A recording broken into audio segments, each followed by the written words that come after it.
언제 돌아오세요. 저희와 함께 해주세요. 정말 시민의 사랑을 받는 그리고 조례로 대한민국 바꾼 바로 역사적인 인물 이재준 시장님 함께 해주셨습니다. 전 시장님 함께 해주셨습니다. 네. 예, 반갑습니다. 이렇게 환대해 주시니까 너무 고맙고 너무 그 소개를 과하게 해주신 것 같아요. 제가 알기로 경기도 의원으로 좀 활동하실 때도 버스에 이제 백을 메고 항상 가방 메고서 이제 활동을 하신 걸로 제가 들었거든요. 덕양구의 칸트, 그다음 도의원에서 시장까지 정말 풀뿌리부터 민생과 끝까지 함께하는 참 정치인이라 할 수 있는데 이런 스토리 좀 공유해 주셨으면 좋겠습니다. 예, 좀 과찬이시긴 한데 근데 그 과찬은 아닌 것 같아요. 제가 그 도의원 8년 동안에 조례를 아마 전국에 제일 많이 만든 걸로 이제 지금 알고 있습니다. 근데 그 중에 제가 만든 거는 조례를 제정한 거지 거의 다 제정한 거지 개정한 거가 많지 않아요. 칸트라는 얘기가 철학적 사유를 해서 그 경제민주화 조례라든지 우리 법도 못 만들잖아요. 네. 지금 중앙당에서도 못 만드는 네, 거고. 네. 근데 우리가 지금 그걸 만들어 놨고 이주민 인권 지원 조례 같은 경우는 그 대한민국 최초로 저희가 만든 거죠. 아, 와. GMO 의무 표시 조례도 제가 만든 거고 우리 대한민국엔 법도 못 만들었잖아요. 그러니까 네. 그런 일들을 했기 때문에 별명을 이렇게 붙여주신 것 같은데 약간 그 같이 했던 우리 임종석 위원장님도 저희랑 같이 그 4년 동안 일을 했었는데 네. 정말 그 많은 분들이 고민을 하셨고 그때는 상대가 김문수 시잖아요. 그러니까 저희랑 철학이 다르잖아. 그러니까 네. 더더욱 이 사유가 깊어졌던 시절 아닌가 이렇게 생각합니다. 아, 그러네요. 가장 기억에 남는 건 뭐 있으세요? 조례 발의한 것 중에? 가장 기억에 남는 거는 전자파 안심지대에 관한 조례인데 뭐예요, 그게? 경기도에는 초등학교, 유치원, 어린이집에 기지국을 설치 못합니다. 유치원 건물에다가 기지국을 설치하면 옆집에서 뭐라 못합니다. 아. 자기네 건물에 하니까. 근데 이게 땅에 달려오면 우리의 전자파 위험이 있으니까 지치 못하게 하거든요. 근데 이거를 많이들 하신 거죠. 그래서 제가 전자파 관련 아이들은 더 민감하게 규제를 해야 되는데 이걸 하면 안 되지 않냐 이래가지고 이게 대법원까지 가서 제가 승소합니다. 와, 박수. 조례를 이제 만드시고 시행을 하시면서 그런 과정 속에서 좀 반대를 한 게 없었는지 그런 어려움을 극복하고 만드신 성공 사례가 있으신지 궁금합니다. 제가 그 제일 반대를 많이 부딪혔던 게 GMO 의무 표시 조례예요. 유전자 변형 예, 식품. 식품. 지금 아르헨티나 같은 데는 아르헨티나 차콘가? 그 지역에는 그 아이를 낳으면 아이가 기형아가 납니다. 그리고 아이들이 성인이 되기 전에 이미 많은 사람들이 그 죽음을 맞이하게 돼요. 이런 것들이 뭐가냐 유전자 조작 식품을 하면서 농약을 많이 써서 네. 결국 되는데 우리가 그 흡연을 강제한 게 흡연이 몸에 해롭다고 그랬는데 그걸 규제하기 시작한 게 50년 걸렸어요. 광우병 15년. 이 전자파는 얼마인지도 몰라요. 지금 뭐 후쿠시마 그 얘기 나오잖아요. 그런 얘기인데 지금 처리수로 바꾸고 난리 났죠. 아니 저게 그 잠복기가 15년을 갈지 20년이 갈지 몰라요. 지금 당장 아무런 변형이 안 일어난다 하더라도 맞아요. 이게 어느 순간에 생태계에 문제가 생기면 이거 큰 거거든요. 그래서 맞습니다. 그 싸움을 할 때 뭐 급식업체니 뭐니 전부가 다 난리가 났죠. 도의원하고 이제 스텝 바이 스텝으로 다음 이제 고양시장이 되셨단 말이에요.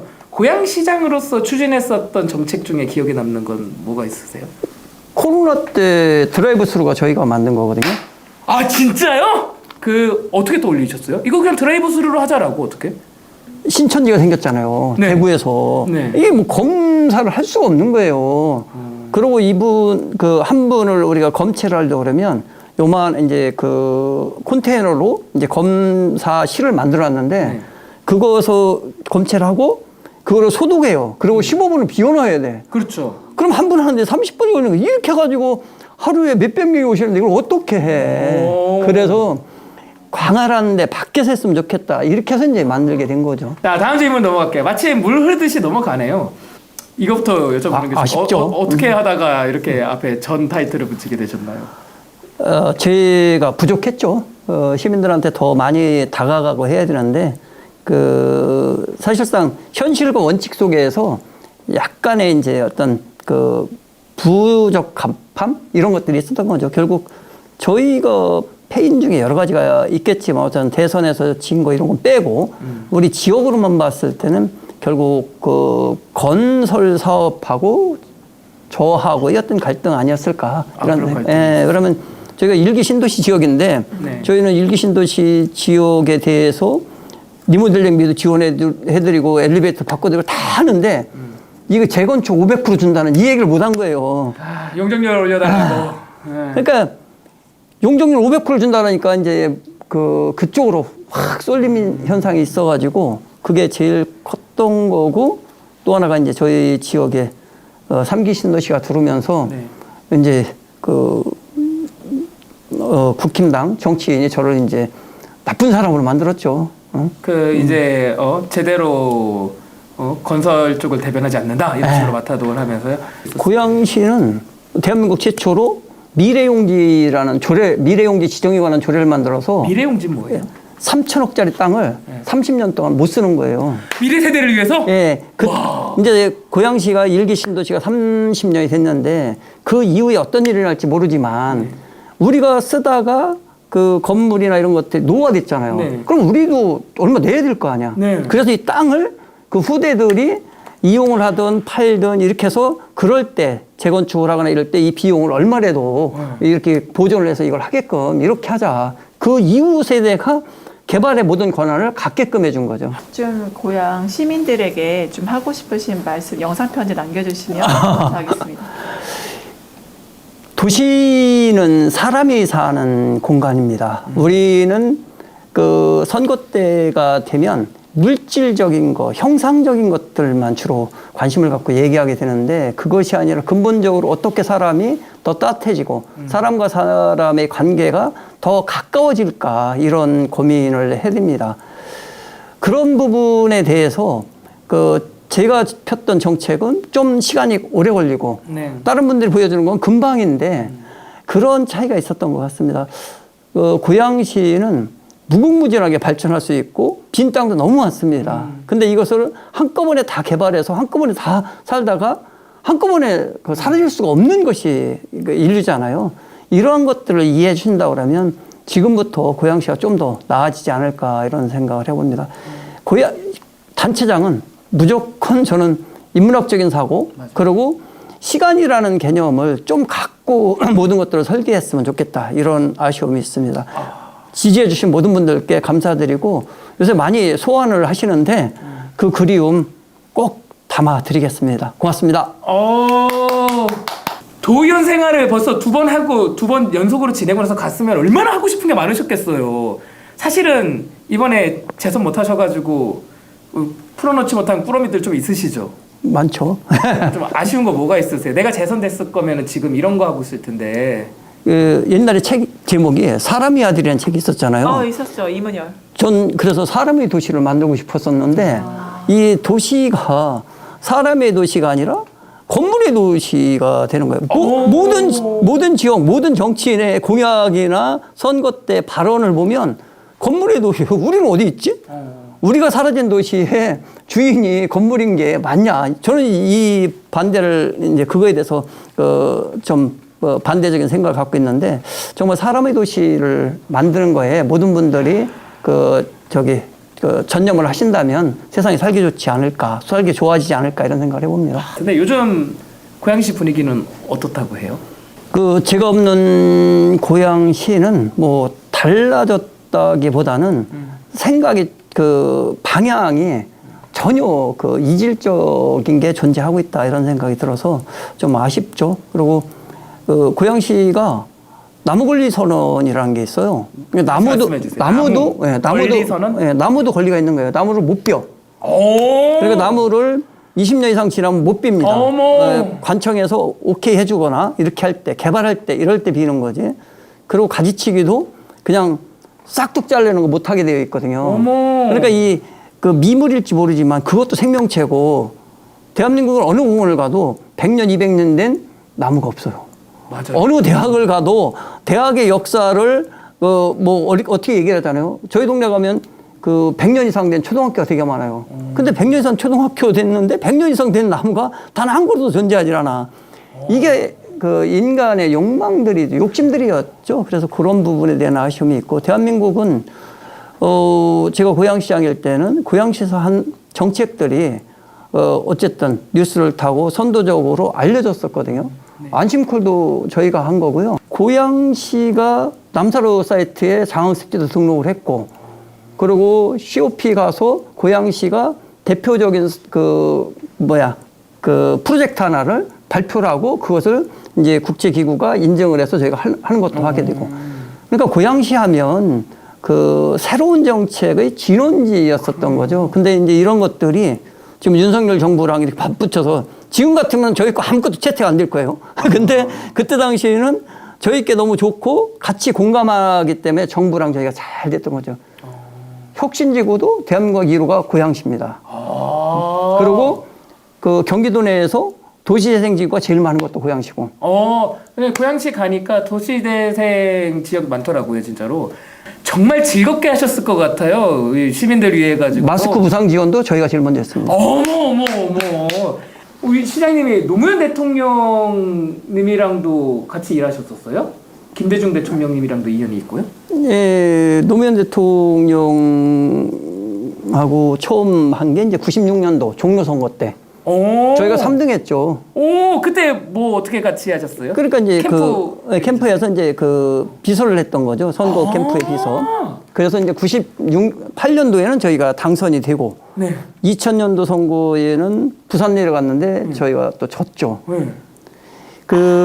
노무현 대통령께서 국회의원 떨어지시고 그 종로 이제 제1은행 뒤에 이렇게 오셨어. 근데 거기에 저희가 이제 속곱동무라는 이제 호프집을 차린 거예요. 그래서 거기에 이광재랑 서가번 의원이 이제 출자를 해서 만들었는데, 이분이 오늘 오셔가지고 이제 좀 쓸쓸하시잖아요. 떨어지시고. 근데 그 한 말씀 건네시는 말이 그 기억에 남은 게 뭐였냐면, 그래도 예? 쟤네들이 날 위해서 여기다가 이 공간을 만들었어.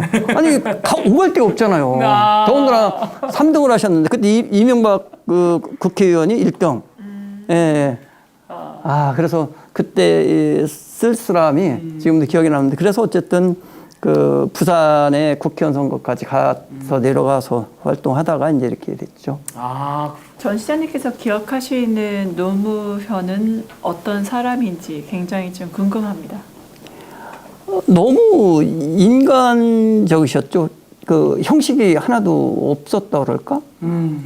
그래서 너무 기억에 많이 남고, 종로 선거를 하실 때는 너무 힘들어 하셨어요. 그러면 그 이명박 후보, 이종찬 후보, 우리 후보 이렇게 있는데, 이게 이제 너무 조직의 열세고 막 이렇게 해서 그랬었는데, 그럼에도 한 번도 굴하지 않으시고, 어느 골목을 가시더라도 우리가 모시고 가면 다 가시니까, 약간 표도 없는데, 어떤 때는 재래시장 이렇게 골목을 가면 사람도 없어요. 근데 우리는 일정을 그렇게 잡으면 그걸 모시고 가야 되잖아. 그래서 가시면, 야, 너무하지 않냐.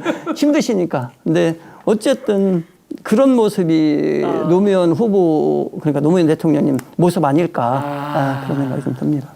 김대중 대통령님이랑도 인연이 있다고 하는데 뭐예요? 김대중 대통령께서는 저희들 우상이었죠, 사실상은. 79년도에 보면 옥중문학인의 밤이라는 것이 5월 달에 기독교 방송국에서 해요. 근데 이제 그때 여러 사람들이 오셨을 때 김대중 대통령 말씀도 하시고, 그때 이제 김남조 시인하고 양성호 시인이 고문을 당해갖고 이분들이 40km가 안 나가. 그래 병원 안 가면 돌아가시잖아요. 그래서 이제 그거를 좀 병원 가게 해달라는 모임이었었는데, 결국은 김남조 시인은 그러고 나서 석방되고 얼마 안 있다가 돌아가셨고. 근데 이제 그때 우리가 그렇게 이제 억울했다가 80년 그 서울의 봄이 왔잖아요. 네. 그래서 한신대에서 첫 번째 이제 조를 해요. 막 이제 시국 강연 하시는 3월 달인데 거기 오셔갖고, 그때는 우리가 대통령 되신 줄 알았지. 그때는 영상 자료로 봐도 엄청나잖아요. 시국 강연 자리에 현장에 계셨으면 저희 영상으로 보는 걸 다르시고 어때요? 김대중 대통령 연설하시는 거 들으시고. 그때 연설은 정말 대단했죠. 밖에 스피커 설치한 걸 막 그 정보원들이 띄우고 그랬는데, 우리가 다시 그 못 뛰게 하고 이래서 그걸 밖에서 썼는데, 정말 감동이었죠. 이제 우리가 해방이 됐다는 생각을 했었던 거고. 근데 그 기억이 있어서 그리고 또 저한테는 이제 운이 좋아서 제가 단체장을 하면서 저희 고양시는 그 5월 18일부터 6월 10일까지가 네. 매년 한 달이 민주화 운동 기념 기간이에요. 네. 그래서 5.18 행사를 하고 그다음에 노무현 추모제를 하고 그다음에 그 60선언 그 행사를 해요. 그래서 그렇게 하면서 보니까 이제 저한테 기회가 온 게 김대중 대통령이 대통령 되시기 전에 일산에서 사세요. 그 사저를 저희가 또 샀죠. 그래서 지금 그래서 저희 시 땅입니다. 김대중 대통령 사저는 그거 개관을 하고 나서 지금 1년 동안은 시민들 그 민주화 운동 그 교육장으로 활용이 됐었죠. 그게 필요하거든요. 현장에서 하는 교육과 그냥 강의실에서 하는 교육이 다르고 다르죠. 거기에 보면요. 그거요. 이 대통령 그 사저가 이제 두 채예요. 한쪽이 이제 그 대통령께서 기거하시는 곳, 한쪽이 이제 보좌관들이나 경호원들이 그 기거하시는데 여기에서 여기가 지하 통로가 있어요. 오. 베트남 땅굴처럼. 급할 때는 막 가가지고 서로 소통하는 거예요. 아니 그게 아니라 그때 당시 건물 지을 땐 대통령이 아니셨잖아요. 그러니까 김영삼 정부인데도 이제 공안 통치니까 어떻게 될지 모르니까 이 비밀 피난로군요, 피난로. 탈출구가 있었던 거죠. 그때 그렇게 야당의 최고의 정치인들도 그런 생명의 위험을 위협을 느껴서 그런 일들을 건축을 할 때 이미 설계를 했던 거죠. 그럼 시장님께서 저희 선배님께서 보시는 김대중 노무현 정신이 무엇인지 그리고 내일이 5.18인데 5.18 정신은 또 무엇인지 좀 궁금합니다.